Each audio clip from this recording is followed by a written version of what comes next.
What made this story so special to you that you wanted to come back after 28 years and do it? Well, I thought it was important for us to create a modern myth, and Tron was the beginning of it, and I thought it warranted continuing the myth and talking about kind of the underbelly of technology, the darker side. Well, yeah, I mean, it is about the dark side of technology, but it's also about the beauty of it as well. And I think that's what the first film very cleverly was able to capture, that it had this incredibly beautiful look that was part future and part the past, and also had a kind of a darkness and a sort of sinister quality about it. And I think in this film that's been taken even further. So now everything that was beautiful in the first film is even more beautiful and incredibly gorgeous to look at. But the things that were scary about the first film are also much darker, much scarier in this.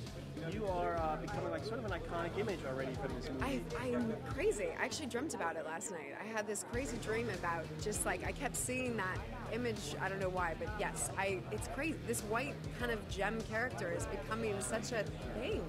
It's so neat. She plays, when it was originally described to me, Joe was like, it's kind of like a femme fatale type character. I mean, she kind of manipulates him into this world. But you do want to like her, and he does want to trust her, and I think that it's definitely a pivotal point in the film. Tell us a little bit more about this character, what his sort of role is in the film, without giving away too much. Sure. Well, where we're today is a sort of reproduction of the nightclub set, the End of Line Club, and I'm the owner of that club and the kind of entertainment in it, and I kind of know everything that's going on in the Tron world, and so people come to me for information and for entertainment, and as to whether that information can be trusted or not, who knows? We'll see in the film. It's quite an experience, quite a pleasure, to be passed the baton this way. I knew it was going to be a struggle from the very beginning, and I knew it was going to be very long hours. And by the time we finished, last year, the funny thing is when we came to Comic-Con last year, it was just, a week after we finished filming. And to be able to experience this year and see the crowd support and see how it grew from last year. I mean, see how the press conference from last year turned from 33 people around a round table to 600 people in a boardroom. It's quite monumentous. Compare being on the set 28 years ago to being on the set now. What were those two environments like? Well, the original was shot at 70 millimeter black and white, and the sets looked nothing like this. They were black duvetine with some white adhesive tape, basically, and then it was all hand colored in Korea, by these ladies.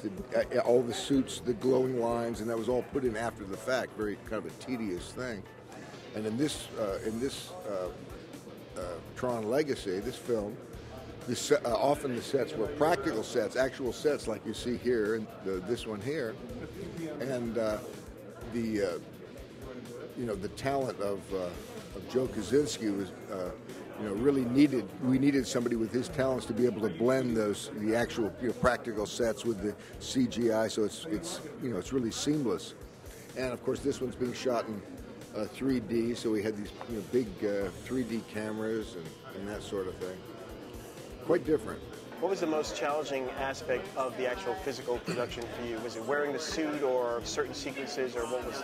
Well, the suit's difficult, but you realize that maybe 30 million people across the globe would kill to be in that position, so all that kind of goes out the door. It's always difficult to be dealing with you say green screen, but in our situation it was blue screen, so it's always difficult to be dealing with that every day, and the imagination, but sometimes that's actually a little bit easier. I grew up on a farm in a small town, and I had to sort of make the hours pass by making believe, and I pretended I had friends when friends weren't around, or all this, and so the blue screen is just actually a really fun aspect for me. I love that.